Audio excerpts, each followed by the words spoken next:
So Sonic X Shadow Generations. Now I talked about this not too long ago about the change they made to Rouge and decided like, oh, we're gonna suddenly cover her up, her back, cover it up. And I said, is it gonna change anything? Is it still gonna be a good game? Yeah. I mean, it's the change was just odd. It's like she's been like that for a while. Why now decide to just, oh well, we're just gonna give her more of a, more fabric on her back, despite the fact that Amy's full back shoulders are showing, and once she twirls around, you can full display because her skirt is short, and she's young. But they're like, oh, let's just change Rouge. So I'm like, it's not going to affect the game or anything. It's not going to affect gameplay or how well it sells because it's just odd that they felt the need to do it. And then I bring up the whole thing with 2021 and World of Warcraft and changing pictures of women to bowls of fruit and stuff like that. And it's just like, it's odd. No one's really noticing it. No one's really complaining about it. And they feel the need to just change it, for reasons. But it's a Sonic game. And if it's like Sonic Generations was good. I remember playing when it came out. Really good. Sonic X Shadow Generations tops 1 million sales. And impresses audience ahead of holidays. The Blue Blur is back on consoles with another game blazing into. God, I hate when people write stuff like that. Into retail sales in time for the holidays. But does Sonic the Hedgehog have pull off another loop-de-loop of grandeur? Or is this leaning more towards trash processing? Find out on the next exciting episode. Sonic X Shadow Generations dropped this Friday, and we were able to secure a copy for the Nintendo Switch. For those not aware, Sonic X Shadow Generations is a re-release, a remaster of Sonic Generations. From the original came out. It's really been that long. Yeah, it's been that long. Wow, that's crazy. That's insane. Sonic Generations was, of course, a collection of reimagined elements. Yeah, it was really, really cool. Just seeing like the current Sonic at the time, like the new version of Sonic, the taller, the one that talks, next to his original form, the shorter, stubbier, kind of, silent one. I love how like every character who interacts with the smaller original Sonic is just kind of like wondering why he's not talking. Because he didn't talk. He really didn't say anything.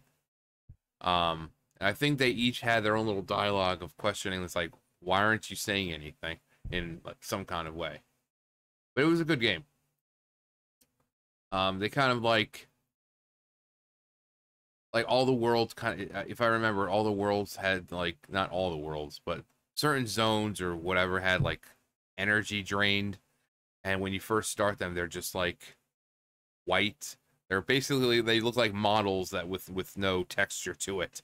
And then you go in, you get it, and then finally when you beat it, the place becomes more vibrant and more what it's supposed to look like. If I remember properly. It's been since 2011, so I don't remember fully, but I think that's what it was. That was the whole plot. You're trying to restore energy or life or whatever it was. To these different zones. Yeah.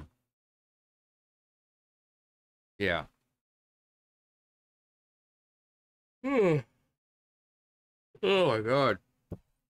I've just been so tired lately.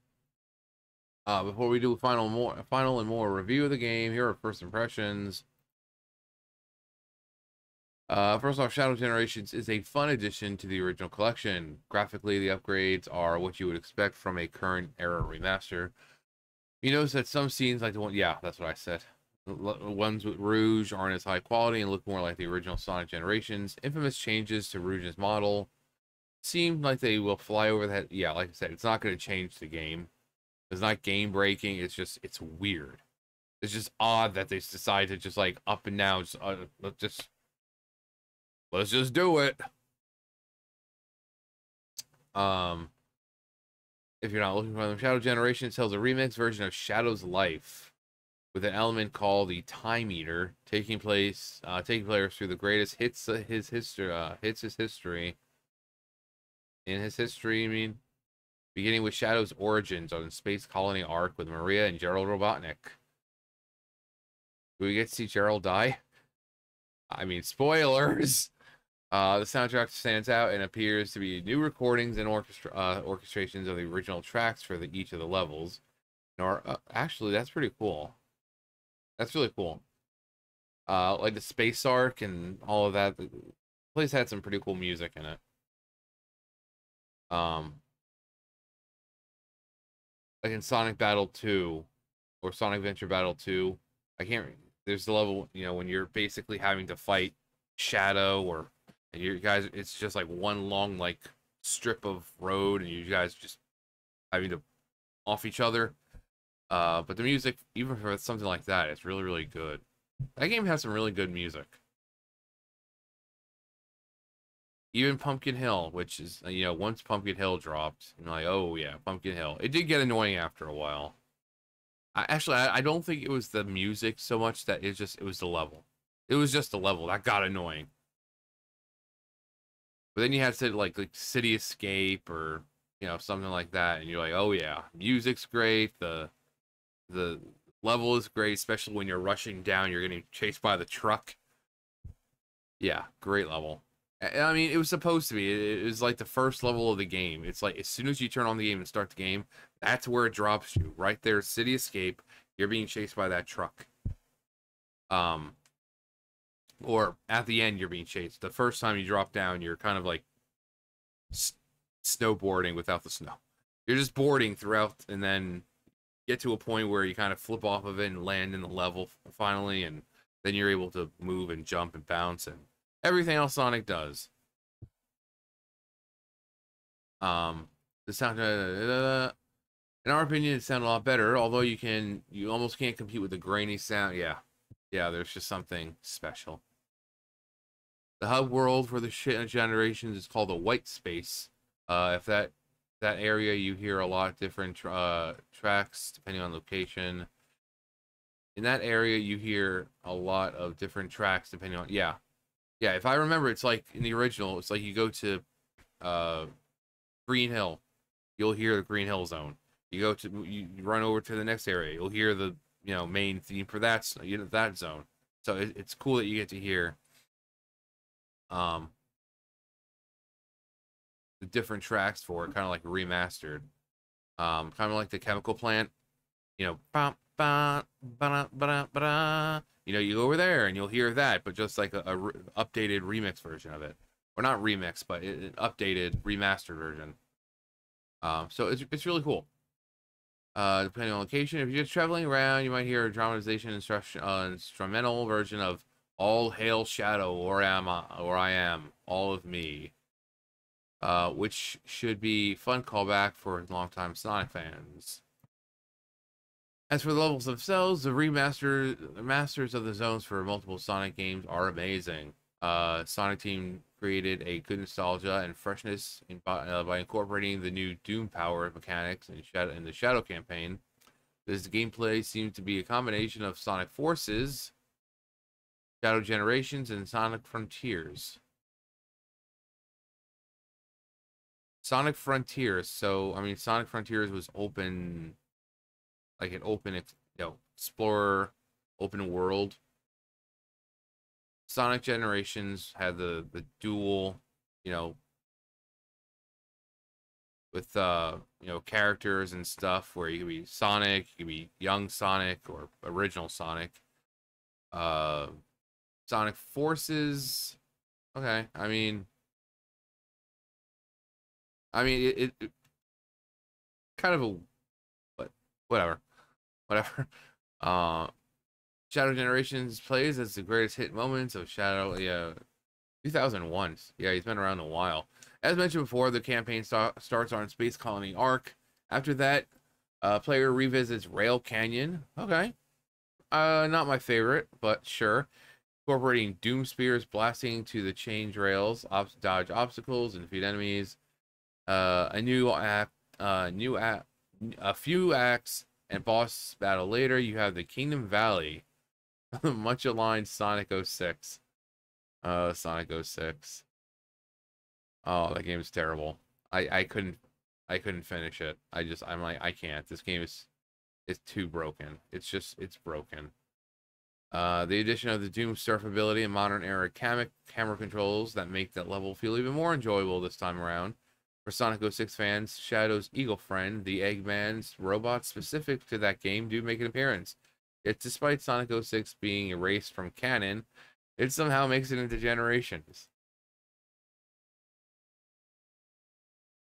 We won't spoil the entire campaign, but our first impression of the Shadow Generations is fun, challenging, and interesting game that does its job joining old and new and engaging gameplay, story, and overall fun. I mean, that's what Sonic games meant to be. Like I said, with the changes that were made are just weird. There's no reason for it. But, you know, because you're watching this cutscene and you see Rouge, you're not going to be sitting there staring at her back. You're going to be looking at everything else in the scene. You'll look at her, but you'll be looking at everything else, like where her hands are typing or if she's typing something. So it's like kind of stupid. But like I said, it wasn't going to affect the game, or the gameplay. It's not game breaking. It's not going to blow the game up or anything. It's just odd that they decided to do it. But yeah, I mean, Sonic Generation, all they had to do was just take what made Generations great and just do it again. Do it again. You know? Except this time you have Shadow. You know, and all those, like, some levels from past games and all that. You know, new story, and but just keep what made that game good and just work on that. But, well, yeah, did it come out yet? Did it say they got it early, or has it actually come out? Well, duh, answer my own question. It says generated 1 million sales, so yeah, it's out. For some reason my mind was blanking. Still early for me. But let me know if you got the game, if it's any good. I mean, it should be. It should be. Uh it's just Sonic Generations and, you know, Shadow, and so let me know if you got it. Let me know in your opinion the best level of the game. If I remember, Sonic Generations had quite a few levels, you know, a few zones. So just let me know. But that's gonna do it for me. You guys know the drill. I'll see you guys later. Bye, guys.